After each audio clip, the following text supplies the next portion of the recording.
So hello and welcome back students to AIB Education and Study with Anas sir. So आज की इस class में start करते हैं अपनी class 12 business study chapter number 6 staffing. और आज की इस क्लास में हम समझने वाले हैं स्टाफिंग का कॉन्सेप्ट क्या है, इसकी इंपॉर्टेंस क्या है, रिक्रूटमेंट का मतलब क्या होता है, सिलेक्शन का प्रोसेस क्या होता है, ट्रेनिंग एंड डेवलपमेंट का मतलब क्या होता है। सभी इंपॉर्टेंट टॉपिक्स को हम कवर अप करने वाले हैं। स्टार्ट करते हैं क्लास को और समझते हैं सभी इंपॉर्टेंट टॉपिक को एक brief best and short explanation के साथ। So let's start. तो चलिए स्टूडेंट शुरू करते हैं क्लास को और समझते हैं सभी इंपॉर्टेंट टॉपिक्स को एक brief best and short explanation के साथ। तो सबसे पहले हम बात कर लेते हैं स्टाफिंग की। तो स्टाफिंग का मतलब हम पहले से ही जानते हैं कि स्टाफिंग का मतलब क्या होता है कि वो सारी चीज़ें जो कि एक खाली पोस्ट को भरने में मदद करे वो आपकी स्टाफिंग कहलाती है और यहीं से इसकी डेफिनेशन क्रिएट होती है। जैसे कि मैं बात करूं, it refer to the filling and keeping fill the post with people, यानी कि आपके ऑर्गेनाइजेशन के अंदर, आपकी कंपनी में, आपके बिजनेस के अंदर किसी भी पर्टिकुलर पोस्ट पे पीपल को बिठाने के लिए जो प्रोसेस किए जाते हैं वो स्टाफिंग कहलाता है। इसके अंदर बहुत सारी चीज़ें होती हैं बट कुछ मेन एंड इम्पॉर्टेंट फंक्शन होता है जो कि चैन बनाकर चलता है। पहला क्या होता है, रिक्रूटमेंट। रिक्रूटमेंट का मतलब क्या होता है, भर्ती करनी है पहले हमें, जो हमारी नीड है, जो हमारी सेटिस्फैक्शन है और जो हमारा वर्क है उसके अकॉर्डिंग हमें पीपल्स को फाइंड आउट करना है। जो हमारे गोल्स हैं उसको अचीव करने के लिए उसके अंदर एबिलिटी, उसके अंदर स्किल, उसके अंदर एक्सपीरियंस हमें देखना है। तो यहाँ से रिक्रूटमेंट का फंक्शन होता है। देन आफ्टर जब कभी भी रिक्रूटमेंट होती है तो उसमें बहुत सारे लोग क्या आ जाते हैं, अपना इंटरव्यू देने आ जाते हैं, जैसे कि आपने वीडियोस वगैरह में देखा हो। तो यहाँ से हमारे पास सबसे बड़ा सवाल ये आ जाता है सिलेक्शन करना, यानी कि उन सारे बहुत सारे लोगों में से इंटरव्यू यानी कि एक टेस्ट के माध्यम से देखना कि किसकी एबिलिटी, किसकी स्किल और किसका एक्सपीरियंस हमारी कंपनी के अंदर लाए कर रहा है, जिससे हम उसको स्टाफिंग प्रोवाइड करें, एक जॉब प्रोवाइड करें। तो स्टाफ सिलेक्शन हमारा यहाँ से ये हो गया। थर्ड आता है ट्रेनिंग। आप कितना भी एक्सपीरियंस बेस्ड पर्सन ले लो या कितनी स्किलफुल पर्सन ले लो बट उसके अंदर आपको कुछ ना कुछ ट्रेनिंग करवानी ही पड़ेगी according to your organisational goal. आपके ऑर्गेनाइजेशन का गोल अलग है, स्टैंडर्ड्स अलग हैं and then many more types of functions are different. तो इसी के तहत हमें क्या करना पड़ेगा, अपने फंक्शंस के अकॉर्डिंग उस बंदे को ट्रेनिंग प्रोवाइड करनी पड़ेगी। और training is leads to development, ये आप ध्यान रखिएगा। ट्रेनिंग लीड्स टू डेवलपमेंट, जहाँ पे ट्रेनिंग्स होती है वहाँ पे डेवलपमेंट ऑटोमेटिकली होती है, क्योंकि जो वो बंदा अपने काम के अंदर जो गलतियां वो करता वो ट्रेनिंग के अंदर उस गलतियों को सीख जाएगा और अपने काम के अंदर इफिशियंसी और इफेक्टिवनेस अचीव करेगा। तो यहाँ से हमारा सिलेक्शन के बाद ट्रेनिंग भी फिनिश हुआ। नेक्स्ट हमारे पास आता है प्रमोशन, यानी कि कुछ समय बाद उस बंदे को उठा दिया जाता है अपनी किसी भी पोस्ट से ऊंची वाली पोस्ट पर। जैसे मान लो कोई सुपरवाइजर है, कोई फॉरमैन है, तो वो मिडिल लेवल डिपार्टमेंट का मैनेजर बन जाएगा, इस तरीके से अपर लेवल डिपार्टमेंट मैनेजर। तो यहाँ से प्रमोशन होते रहते हैं अकॉर्डिंग टू योर ईयर्स।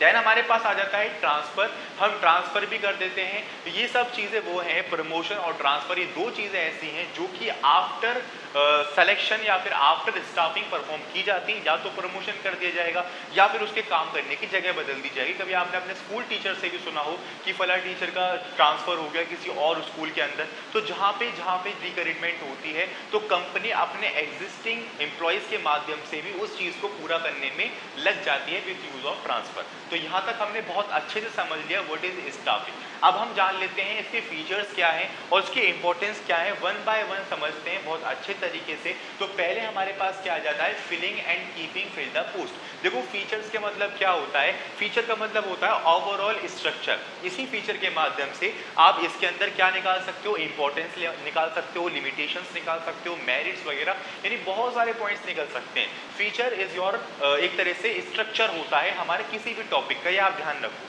तो फीचर में हमारे पास पहला क्या है, filling and keeping fill the post, यानी कि आपने किसी भी पोस्ट को भरने का तरीका वो क्या कहलाएगा, स्टाफिंग कहलाएगा। Begins with work force planning, work force वगैरह आपने इकोनॉमिक्स के अंदर पढ़ी होगी। वर्क फोर्स का मतलब क्या होता है कि जिस काम को करने में हमारे जितने भी एम्प्लॉय, जितने लोग लगे हुए हैं उसकी एक इफेक्टिव मैनेजमेंट करना, उसके अंदर इफिशियंसी अचीव करना। Then overall types of work यहाँ पर होते हैं। तो यहाँ से क्या होता है, हम अपनी वर्क फोर्स के अकॉर्डिंग प्लानिंग डिजाइन करने लग जाते हैं कि अपने किस तरीके से अपने एम्प्लॉयज़ को इफेक्टिवली हम काम करवाएं। उन 8 या 9 घंटों के अंदर हम किस तरीके से उनसे काम लें जिससे हमें डबल आउटपुट प्रोवाइड हो या फिर डबल आउटपुट मिले और हम अच्छे से अच्छा अपना गोल अचीव करें और प्रॉफिट अचीव करें। तो यहाँ पे हम प्लानिंग करना शुरू कर देते हैं अपनी वर्कफोर्स के ऊपर। Then focus on maintaining satisfactory workforce. तो यहाँ से क्या होता है, बेसिकली ऑप्टिमम यूटिलाइजेशन होता है हमारी ऑल ओवर रिसोर्सेज का और यहाँ से हमारी मैनेजमेंट मेंटेन होती है। फॉर एग्जांपल एक काम को मैं ही कर रहा था, जितनी भी चीज़ें थी, अब वही काम मेरे एम्प्लॉयज़ करेंगे, मेरे सबऑर्डिनेट्स करेंगे, जिससे क्या होगा, हम अपने काम में एफिशिएंसी अचीव करेंगे। बट वो तभी होगा जब मैं उसके अंदर मेंटेनेंस करूंगा, यानी मैं देख पाऊंगा कि भाई मेरे इंस्टीट्यूट के अंदर जो टीचर्स मैंने हायर किए हैं वो अपना काम ढंग से कर भी रहे हैं या नहीं। क्योंकि अगर वो अपना काम ढंग से नहीं करेंगे तो उनकी गुडविल पे इतना इंपैक्ट नहीं पड़ेगा जितनी गुडविल पे मेरा इंपैक्ट पड़ेगा। क्यों? क्योंकि वो मेरे इंस्टीट्यूट के अंदर पढ़ा रहे हैं, उससे नाम खराब किसका होगा, मेरा होगा। तो ये one of the main and most important function in this company, ये हर कंपनी के अंदर बहुत ही ज्यादा इंपॉर्टेंट फंक्शन होता है। यहाँ से क्या होता है, हम अपना पूरा फोकस करते हैं, मेंटेन करते हैं, मैनेजमेंट करते हैं और ओवरऑल प्लानिंग करते हैं अपनी सेटिस्फैक्टरी वर्कफोर्स के ऊपर। देन हमारे पास आता है related to any combination of employees. ये सभी के लिए होता है बेसिकली। जैसे मान लीजिए कुछ होता है ना स्किलफुल, कि हमने प्लानिंग डिपार्टमेंट की रिक्रूटमेंट निकाली, प्रोडक्शन डिपार्टमेंट की, मार्केटिंग डिपार्टमेंट की, सेल्स डिपार्टमेंट की, तो ये पूरा हमारा कॉम्बिनेशन ऑफ एम्प्लॉय रिलेटेड है। अलग अलग डिपार्टमेंट, अलग अलग मैनेजमेंट और अलग अलग तरीकों से हम अपनी रिक्रूटमेंट निकालते हैं और उस हिसाब से हमारे पास लेटर्स आते हैं। Then recognise the importance of every single person. यहाँ पे आप अभी आगे पढ़ोगे, जिसमें फीचर्स में आपको पहले ही बता दिया। हम बहुत सारे प्रोग्राम रिकॉग्नाइज करते हैं जिससे हम हर एक बंदे की इंपॉर्टेंस देख पाते हैं, उसकी इफिशियंसी, उसकी इफेक्टिवनेस, उसके काम करने के तरीके, बहुत सब चीज़ें ऑब्जर्व की जाती हैं। फिर उसी के साथ वो सम्मानित किया जाता है फॉर अ मोटिवेशन। जैसे कि आप देख पाओगे, कभी भी आप किसी SBI बैंक में जाओगे, वहाँ पे लिखा होगा employee of the month, employee of the year. तो ये इसीलिए होता है कि बहुत सारे एम्प्लॉयज़ के बीच में किसी एक पर्सन के या सभी के कामों को ऑब्जर्व किया जाता है और जिसमें ज़्यादा उनको अच्छाई दिखती है, एफिशिएंसी दिखती है, इफेक्टिवनेस दिखती है, उसको एम्प्लॉय ऑफ द ईयर बना दिया जाता है। जिससे उसका खुद एक तरह से क्या हो जाता है, मोटिवेशन हाई लेवल पे हो जाता है और वो अपने काम में और भी ज़्यादा काम में करने लग जाता है। और इसका इम्पैक्ट सिर्फ एक एम्प्लॉय पे नहीं होता, इसका इम्पैक्ट ऑर्गेनाइजेशन के अंदर सभी एम्प्लॉयज़ को होता है। तो सबके अंदर ये चाह आ जाती है कि यार मैं भी बहुत अच्छे से काम करूँ ताकि मैं भी उस चीज़ को अचीव कर पाऊँ। नेक्स्ट हमारे पास आ जाता है कंटिन्यूअस प्रोसेस। ये कंटिन्यूअस प्रोसेस है, 10 लोग जाएंगे, 15 लोग आएंगे, 15 लोग जाएंगे तो 25 लोग आएंगे। ये आप ध्यान रखो, ये कंटिन्यूअस प्रोसेस है और जब भी जो लोग जाएगा उससे नए जो आएंगे वो उनसे ज़्यादा एबिलिटी वाले होंगे, उनसे ज़्यादा स्किल वाले होंगे और उनसे ज़्यादा एक्सपीरियंस उनके पास होगा, क्योंकि वो नई टेक्नोलॉजी, नए मॉडर्नाइजेशन की बात पढ़कर आए होंगे आपके पास। तो ये कंटिन्यूअस प्रोसेस है और ये कंटिन्यूअस प्रोसेस ऐसे है कि आने वाले समय में हम लॉस में नहीं जाते, इवन प्रॉफिट में रहते हैं, ग्रोथ में रहते हैं। अब बात कर लेते हैं इसकी इंपॉर्टेंस की। तो helpful in discovering and obtaining competent personal. यहाँ से क्या होता है, पर्सनली हमारी डेवलपमेंट होती है। जैसे कि आप देख पाओ, डॉक्टर बनने के लिए, इंजीनियर बनने के लिए, CA बनने के लिए कितने साल हम देते हैं और कितने साल हम देने के साथ साथ हमारे साथ कितने सारे स्टूडेंट्स होते हैं। अगर हम उनके ऊपर फोकस करेंगे तो हम अपनी स्टडी पे ही फोकस नहीं कर पाएंगे और इवन हम कंपटीशन को ही देख पाएंगे कि यार कितना कंपटीशन है, कितना कंपटीशन है। इससे क्या होगा, हम अपना एग्जाम भी क्लियर नहीं कर पाएंगे, ना हमारा करियर बन पाएगा। तो यह बता रखा है कि ये बहुत ही ज़्यादा इंपॉर्टेंट है और हेल्पफुल है हमारी डिस्कवरिंग करने के लिए एक कॉम्पिटेंट पर्सनल की। नेक्स्ट हमारे पास आता है हेल्पफुल इन बेटर परफॉर्मेंस, यानी कि किसी भी परफॉर्मेंस को बहुत ही ज़्यादा इफिशिएंसी, इफेक्टिवनेस के साथ मिलाने के लिए ये बहुत ही ज़्यादा हेल्पफुल होता है। क्योंकि आप इससे पहले पढ़कर आ चुके हो कि हम अपने काम का ओवरऑल डिवीजन कर देते हैं फंक्शनल फॉर्मेनशिप के द्वारा, डिविजनल स्ट्रक्चर के द्वारा, जिससे क्या होता है, डिपार्टमेंट्स क्रिएट होते हैं और अकॉर्डिंग टू डिपार्टमेंट्स हम रिक्रूटमेंट निकालते हैं, जिसके माध्यम से हमारे पास लेटर्स आते हैं और हम यहाँ से उस डिपार्टमेंट के लिए एक फुल्ली स्किलफुल पर्सन ढूंढ पाते हैं। तो helpful in better performance, because यहाँ पे हमारा क्या रहता है, focus on maintain satisfactory workforce, पूरा हमारा फोकस रहता है अपने वर्कफोर्स के ऊपर। देन हमारे पास आ जाता है helpful in continuous survival and growth of the enterprises. तो यहाँ से बता रखा है कि यहाँ पर हमने देखा ना कंटिन्यूअस प्रोसेस, तो यहाँ बता रखा है helpful for a continuous survival and growth of the enterprises. आप खुद देखो कि भाई हम यहाँ से क्या कर रहे हैं, वर्कफोर्स की प्लानिंग कर रहे हैं, उसको मेंटेन कर रहे हैं, मैनेजमेंट कर रहे हैं, जो डिपार्टमेंट्स क्रिएट किए हैं उनके अंदर जो सीट्स खाली हो रही हैं, यहाँ पे हम क्या कर रहे हैं, उनको हायर कर रहे हैं, डेवलपमेंट कर रहे हैं। तो यहाँ से हम ग्रोथ क्यों नहीं करेंगे, ग्रोथ हम करेंगे। तो बता रखा है helpful in continuous survival and growth of the enterprises. Next हमारे पास आता है helpful in optimum utilisation of the human assets. यहाँ से हमारे पास जो ह्यूमन एसेट होते हैं, देखो ह्यूमन एसेट काफी नॉर्मल वर्ड है, आप जानते भी होंगे, बट डेफिनेशन मैं अभी बता दूंगा इसकी। नेक्स्ट और लास्ट इंपॉर्टेंस आती है हमारे पास helpful in improving job satisfaction and morale of employees. तो यहाँ पे हमारे पास इंपॉर्टेंस है, सबका घुमा फिरा के वही मतलब है कि किस तरीके से इंपॉर्टेंस बढ़ रही है और जो हमारे पास कंपटीशन लेवल है उससे हमारी ऑर्गेनाइजेशन को कितना फायदा हो रहा है। कि पहले के समय पर अगर कंपटीशन नहीं होता, कि कोई भी बंदा होता उसको हमें हायर करना ही पड़ता चाहे उसके अंदर कोई भी काम हो। अब कंपटीशन से फायदा हमें ये हो रहा है कि हर बंदा चाहेगा कि मेरे अंदर कोई न्यू स्किल हो, कोई नई चीजें हो जिससे हर कंपनी मुझे हायर करे। तो competition leads to success, competition भी अच्छा बना रहा है हमारी कंपनी के लिए हर एक चीज को। तो इस तरीके से हमारा स्टाफिंग था और कुछ फीचर्स थी, कुछ इंपॉर्टेंस थी। बढ़ते हैं चैप्टर में आगे की तरफ और समझते हैं और भी कई सारे इंपॉर्टेंट टॉपिक्स। चलिए स्टूडेंट्स मूव करते हैं अपने नेक्स्ट टॉपिक की तरफ, जिसका नाम है specialised duties and activities of human resource management. यानी कि जो हमारे ह्यूमन रिसोर्स मैनेजमेंट होता है, यानी कि एचआर जो होते हैं, उनके क्या फंक्शन है और क्या डेफिनेशन यहाँ से निकल कर आती है, इसको समझ लेते हैं। तो देखिए सबसे पहले हम बात कर रहे हैं एचआर की। तो it refer to that part of management process which develops and manage the human element of the enterprises. यानी कि आपकी पूरी मैनेजमेंट के प्रोसेस के अंदर ये एक ऐसा एलिमेंट होता है जो कि ह्यूमन डेवलपमेंट पे काम करता है। ह्यूमंस के बीच में आने वाली फ्लक्चुएशन, आने वाले मनमुटाव, आने वाले काम में दिक्कतों को दूर करता है। जितने भी रिक्वायरमेंट है, जितनी भी चीज़ों की ज़रूरत है, ये उसको मैनेज करता है। यानी कि HR perform the biggest function in the organisation, यानी कि काफ़ी इंपॉर्टेंट रोल निभाता है एचआर। तो यहाँ से हम डेफिनेशन से बहुत अच्छे से समझ चुके हैं। अब हम बात कर लेते हैं अपने एचआर की। तो एचआर का जो मेन फंक्शन होता है वो कुछ इन चीज़ों पे घूमता रहता है। क्या है? पहला रिक्वायरमेंट, दूसरा selection, placement, training, promotion and transfer. ये सारी चीज़ें एचआर के ऊपर जिम्मेदार होती हैं और इसके ऊपर फंक्शन ही एचआर करता है, उसकी मर्जी के बिना कुछ नहीं होता। तो यहाँ से हमारे पास कुछ फंक्शंस आते हैं, इन फंक्शंस को बहुत ध्यान से समझिएगा क्योंकि ये काफ़ी इंपॉर्टेंस रखते हैं, एग्जाम पॉइंट ऑफ व्यू से पूछ लिए जाते हैं, एक केस बेस्ड स्टडी पर भी और वैसे भी। तो यहाँ पर पहले हमारे पास आता है रिक्वायरमेंट। रिक्वायरमेंट का मतलब हम बात बता चुके हैं आपको, भर्ती। यानी कि यहाँ से भर्ती निकलती है और ये भर्ती देखता है कि भाई आखिर हमारी ऑर्गेनाइजेशन के अंदर कितनी भर्ती की ज़रूरत है, कितनी रिक्वायरमेंट हमें चाहिए, तो रिक्वायरमेंट। फिर दूसरी चीज़ एनालाइजिंग जॉब, यानी कि हमने देख लिया कि भाई हमारी ऑर्गेनाइजेशन के अंदर, हमारी नई ऑर्गेनाइजेशन है या एग्जिस्टिंग ऑर्गेनाइजेशन है, डज नॉट मैटर, हमारी ऑर्गेनाइजेशन में रिक्वायरमेंट की नीड है। ठीक है भाई, नीड है। अब फिर हमारा सेकंड स्टेप क्या होगा? अपनी जॉब्स को एनालाइज करना कि जो रिक्वायरमेंट की नीड है आखिर किस किस लेवल पर है, किस किस डिपार्टमेंट में है, आखिर कहाँ पर है। तो हम एनालाइज करेंगे जॉब को कि हमें क्या क्या जॉब असाइन करनी है, डिपार्टमेंट की करनी है, फाइनेंस की करनी है, सेल्स की करनी है, मार्केटिंग करनी है, एडवर्टीजमेंट की करनी है, बहुत सारी चीज़ें होती हैं ऑर्गेनाइजेशन के अंदर।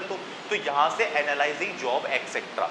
Third function developing compensation and incentive plan, यानी कि अपने एम्प्लॉयज़ के लिए, चाहे वो एग्जिस्टिंग हो चाहे वो न्यू हो, उनके बीच में कंपनसेशन लेवल और उनके लिए इंसेंटिव प्लान आने वाले फ्यूचर के लिए, ये सब एचआर का ही फंक्शन होता है। थर्ड हमारे पास आता है ट्रेनिंग एंड डेवलपमेंट। जैसा कि मैंने अभी आपको बताया अब स्टार्टिंग के अंदर ही कि कोई भी ऑर्गेनाइजेशन हो और कितना ही स्किलफुल पर्सन हो, थोड़ी बहुत ट्रेनिंग वो लेता है, चाहे वो कुछ दिन की ही क्यों ना ले, क्योंकि हर ऑर्गेनाइजेशन का अपना गोल, अपने स्टैंडर्ड्स, दे आर डिफरेंट। तो उसके हिसाब से अपने आप को मैनेज करने के लिए, अपने आप को डेवलप करने के लिए ये बहुत ज़रूरी होता है। तो यहाँ पे हमने क्या देखा? ट्रेनिंग एंड डेवलपमेंट, ये फंक्शन भी हमारे एचआर का है। देन मेंटेनिंग लेबर रिलेशन, तो एचआर की ड्यूटी यहाँ से और भी ज़्यादा बढ़ जाती है कि जितनी भी हमारे पास लेबर होती है, फॉरमैन के अंडर जो काम कर रही है, सुपरवाइजर के अंडर जो काम कर रही है, चाहे वो प्लेटफॉर्म एरिया के क्यों नहीं है, उन सब के बीच में रिलेशन मेंटेन करके रखना, सभी के बराबर मात्रा में काम देना, सभी को बराबर मात्रा में कंपनसेशन देना, हर एक रिलेशन को मेंटेन करना, चाहे वो रिपोर्टिंग क्यों ना हो, चाहे वो लड़ाई ही क्यों ना हो, सभी चीज़ों को संभाल के रखना, सुलझा के रखना। Handling the grievance and complaint, grievance का मतलब होता है कि मनमुटाव, झगड़े वगैरह, कंप्लेंट एक दूसरे की, उस सबको हैंडल करना, देखना कि भाई किसकी गलती है, किसको डांटना है, किसको समझाना है, सभी चीज़ें they are all managed of HR. तो यहाँ से क्या होता है? एचआर सभी चीज़ों को मैनेज करता है, जितनी भी कंप्लेंट्स आ रही हैं, लेबर के रिलेशंस हैं, उनकी ट्रेनिंग है, डेवलपमेंट है, कंपनसेशन है, इंसेंटिव प्लान्स है, सभी चीज़ें ह्यूमंस की कौन मैनेज करेगा? एचआर करेगा। कि बहुत इंपॉर्टेंट एलिमेंट होता है मैनेजमेंट का, कंपनी का। तो यहाँ से हमने देखा। नेक्स्ट हमारे पास आता है providing for social security and welfare of employees. तो इसका काम ये भी होता है कि हर एम्प्लॉय को एक सोशल सिक्योरिटी और वेलफेयर ऑफ सोसाइटी भी प्रोवाइड करे। जैसे कि मैंने आपको बताया कि मान लो आप जिस जगह पर जॉब करने गए, आपको पता ही नहीं कि मैं आज यहाँ पर हूँ तो कल नहीं, तो आप अपने काम में उतने एक्सपीरियंस के साथ, अपनी इफेक्टिवनेस, अपनी इफिशियंसी के साथ, स्किल के साथ उतना काम नहीं करोगे। और यदि आपको पता लगेगा कि भाई यहाँ पे मैं स्टेबिलिटी के साथ काम करूँगा, तो आप स्टेबिलिटी के साथ काम करने का जब पता लग जाएगा तो आप स्टेबिलिटी के साथ, इफिशियंसी के साथ और अपने स्किल के साथ काम करोगे। तो ये सारी चीज़ें भी ये इंसेंटिव प्लान्स के अंदर ही आती है, ये सारी चीज़ें भी एचआरई मैनेज करता है। नेक्स्ट हमारे पास आता है defending the company in law suit. तो बेसिकली ये सारी जो ओवरऑल ड्यूटीज़ मैंने आपको समझाई, ये कोई बातों की नहीं है, ये एक लॉ बना हुआ है और लॉ के अकॉर्डिंग ही एचआर को ये सब चीज़ें रिस्पॉन्सिबिलिटीज़ हैंडल की गई हैं। सो होपफुली आपको समझ में आया होगा, कहीं कोई डाउट नहीं बचा होगा। हमने बहुत अच्छे से समझा है what is specialised duties and activities of human resource management, क्या डेफिनेशन निकल कर आती है। एक और इंपॉर्टेंट टॉपिक बता देता हूँ जिसका नाम है ह्यूमन एसिड। कभी कभार ये आ जाता है तो ह्यूमन एसिड को बच्चे क्या समझ लेते हैं, लोग बाग समझ लेते हैं, बट सुनिए, ह्यूमन एसिड का मतलब ये होता है कि जो हमारे आने वाले समय में फ्यूचरिस्टिक पर्पज से हमें सपोर्ट करे, जैसे कि लैंड हो गया, बिल्डिंग हो गया, फर्नीचर हो गया, एक सबसे इंपॉर्टेंट प्रॉफिट। तो ये सारे हमारे ह्यूमन एसिड्स होते हैं। क्लियर? तो नेक्स्ट हम आगे बढ़ते हैं अपने सबसे इंपॉर्टेंट चीज़ पर, स्टाफिंग प्रोसेस पर। तो कहने को तो सारी चीज़ें इंपॉर्टेंट है, ये स्टाफिंग प्रोसेस बहुत बार पूछ लिया जाता है, चाहे वो मिड टर्म एग्जाम हो, प्री बोर्ड हो, कुछ भी हो। तो स्टाफिंग प्रोसेस हमारे पास 8 है, इन 8 को हमें याद कर लेना है और इवन ये भी सब चीज़ें याद ही कर लेनी है। आप ये समझ लो, जितनी बार पढ़ोगे, जितनी बार लिखोगे, आपको अपने आप सब चीज़ें याद होती चली जाएंगी, आपको पता भी चलेगा मैंने याद कब कर लिया। देखो, फर्स्ट हमारे पास आता है estimating the man power requirement. Staffing process का पहला फंक्शन ये होता है कि एस्टिमेट करना, एनालाइज करना कि हमारे यहाँ पर कितने लोगों की ज़रूरत है। जब हमें पता ही नहीं होगा कि हमारे यहाँ पे 10 लोगों की ज़रूरत है, हमने लोगों को जॉब पे लगा दिया 15 लोगों को, तो उसमें कंपनी लॉस झेलेगी, उसमें कंपनी की जो मैनेजमेंट है वो इतनी इफिशिएंसी के साथ नहीं आएगी। तो first function is this, estimating the man power requirement in company. तो रिक्वायरमेंट हमारी यहाँ से डिज़ाइन होती है। नेक्स्ट हमारे पास आता है रिक्वायरमेंट। जब हम एस्टिमेट कर लेते हैं, एनालाइज कर लेते हैं कि भाई हाँ, मुझे इस डिपार्टमेंट में 3 जनों की ज़रूरत है, इस डिपार्टमेंट में 5 लोगों की ज़रूरत है, बहुत सारे डिपार्टमेंट्स हम क्रिएट करते हैं, बहुत सारे लोग हम बना लेते हैं कि भाई हाँ, इतने हमें लगभग ओवरऑल 50 to 60 लोगों की ज़रूरत है। तो यहाँ से अब हमारा फंक्शन परफॉर्म होता है रिक्वायरमेंट का, जो कि हमारा कौन परफॉर्म कर रहा है, एचआर परफॉर्म कर रहा है। Is that clear? तो यहाँ से हमने देख लिया कि estimating the man power requirement, second one is requirement. भर्ती हमने दे दी, अब हम क्या करेंगे, सिलेक्शन करेंगे। थर्ड हमारे पास आ जाता है सिलेक्शन। तो अब हमारे पास जो बहुत सारे लोग आ गए फॉर अ जॉब, अब हम उनके बीच में सेलेक्ट कर लेंगे, भाई तुम्हारी स्किल क्या है, तुम्हारी स्किल सेल्स की है, सेल्स डिपार्टमेंट में जाओ, तुम्हारी स्किल क्या है, तुम्हारी स्किल मैनेज फाइनेंस की है, फाइनेंस डिपार्टमेंट में जाओ, फाइनेंस डिपार्टमेंट में इसके अलग टेस्ट होंगे, सेल्स में अलग टेस्ट होंगे, बहुत सारी चीज़ें क्रिएट हो जाएंगी जिससे हम हर एक लेवल पर इफिशियंसी अचीव करेंगे और सभी डिपार्टमेंट्स में ग्रोथ अचीव करेंगे। सो दैट इज, तो यहाँ पे हमने क्या देखा, रिक्वायरमेंट हो गया, सिलेक्शन हो गया। अब हमारे पास आता है placement and orientation. Placement and orientation एक ऐसा प्रोसेस होता है जिसके अंदर अपने एम्प्लॉय को कंपनी से मिलवाया जाता है, ये समझ लो, यानी कंपनी से मिलवाया जाता है, उसके स्टैंडर्ड, गोल और जितने भी उसके अंदर पर्सनल डिटेल्स होती हैं कंपनी की, यानी पूरा इंट्रोडक्शन देते हैं बहुत ब्रीफ के साथ। तो यहाँ से क्या होता है, प्लेसमेंट एंड ओरिएंटेशन के अंदर पहले उनकी जगह बता देंगे, भाई तुम्हारा काम है का, क्योंकि सिलेक्शन के बाद तो बंदा लग ही गया ना, सिलेक्शन के बाद जगह बता दी, अब उनको बता दिए भाई प्लेसमेंट कहाँ है और कैसे कैसे काम रहने वाला है और क्या क्या चीज़ें होती हैं कंपनी में, क्या स्टैंडर्ड्स हैं, यानी ट्रेनिंग से पहले वाला इंट्रोडक्शन, ये समझ लो। इसके बाद हमारी ट्रेनिंग ही होती है, भाई तुम्हें बता दिया स्टैंडर्ड है, कंपनी का गोल ये है, सब चीज़ वगैरह सबसे समझा दिया। अब आपकी ट्रेनिंग होगी, training is lead to development. हमने देख लिया training and development according to your standard company, according to your goal, and इन सब चीज़ों को ध्यान में रखते हुए आपकी ट्रेनिंग करवाई जाएगी, देन डेवलपमेंट होगा। ठीक है, नेक्स्ट हमारे पास आता है परफॉर्मेंस अप्राइजल। आपको खुद पता नहीं चलेगा कि आपके काम करते समय पे कंपनी का ही बंदा सभी चीज़ों को ऑब्जर्व कर रहा होगा, चाहे वो सीसीटीवी के माध्यम से करे, चाहे वो आपस में राउंड लगाते हुए करे, वो देखेगा कि आप अपने काम में कितने कंसिस्टेंट हैं, आप अपने काम को कितनी रेगुलरिटी के साथ कर रहे हैं। आप अपने काम को कितने अच्छे तरीके से परफॉर्म कर रहे हैं, वो परफॉर्मेंस को प्राइस करेगा और इस हिसाब से वो आपके नाम के आगे मार्क लगाता चला जाएगा, भाई हाँ बंदा बढ़िया बढ़िया बढ़िया, वो आपको पता भी नहीं चलेगा ये काम कब होगा। तो ये हमारा बहुत ही एक तरह से समझ लो हिडन फंक्शन परफॉर्म करता है स्टाफिंग प्रोसेस के अंदर इस तरीके से। Next, promotion and career planning. हर कोई चाहता है प्रमोशन करना, हर कोई चाहता है अपनी प्लान बनाना और हर कोई चाहता है स्टेबिलिटी के साथ काम करना। तो यहाँ से कंपनी भी ये चाहती है कि हमारे एम्प्लॉइज खुश रहें। तो प्रमोशन एंड कैरियर प्लानिंग होती है अकॉर्डिंग टू योर एम्प्लॉइज। जैसे कि आप देख पाओगे कि ज़्यादातर कंपनी में क्या होता है कि अगर किसी एम्प्लॉय को 5 साल से ज़्यादा हो गए कंपनी के अंदर तो उसका प्रमोशन कर दिया जाए, उसकी एबिलिटी, उसकी स्किल, उसका काम करने के तरीके को लेकर।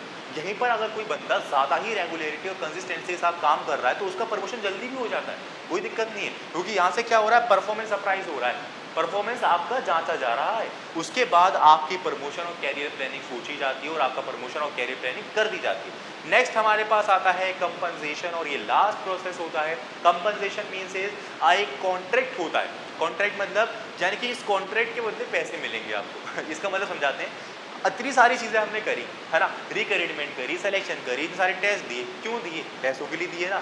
तो यहाँ से क्या होता है, आपको पैसे दिए जाते हैं, आपको पैसे दिए जाते हैं, कंपनसेशन जिसको हम बोलते हैं। तो यहाँ पर आप ये भी समझ लो पैसे दिए जाते हैं और आप ये भी समझ लो कि एक कॉन्ट्रैक्ट असाइन कर दिया जाता है आपको कि भाई आपको अगर इस कंपनी में छुट्टियां लेनी है तो इस तरीके से लेनी पड़ेंगी। ये हमारे रूल्स एंड रेगुलेशंस हैं, ये वर्किंग परफॉर्मेंस की कैटेगरीज हैं, इस तरीके से होता है। देन आफ्टर उसको पे आउट कर देते हैं हम मंथली के हिसाब से। तो यहाँ पर आपका फाइनली स्टाफिंग प्रोसेस फिनिश होता है। स्पेशलाइज ड्यूटीज़ हमने समझ ली, HR की डेफिनेशन हमने समझी, ह्यूमन एसेट का मतलब समझा। सो होपफुल ये सारी चीज़ें आपके समझ में आई भी होंगी।